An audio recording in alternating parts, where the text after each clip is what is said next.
have good news for everybody. I have found my new chino.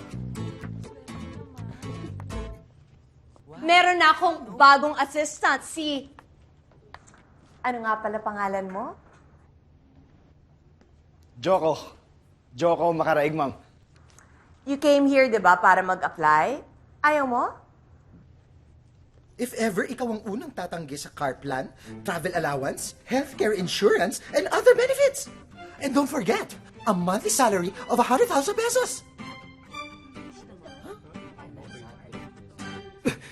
Gusto ko yan, ma'am. No!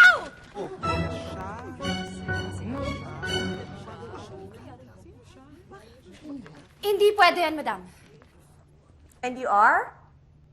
I'm Zoe Rivera, madam. Miss Zoe Rivera? Why should I listen to you? Because I think that I'm the better choice for this job. Wala ka pang napapatunayan. And yet, nagyayabang ka na. Madam, alam kong ayaw mo sa liars. So I'm just telling you the truth. Okay, tell me. Why do you deserve this job? Para patunayan sa inyo na hindi lang yabang ang meron ako. This girl has spunk. I am starting to like you. I like you more, madam! I like you too. Madam.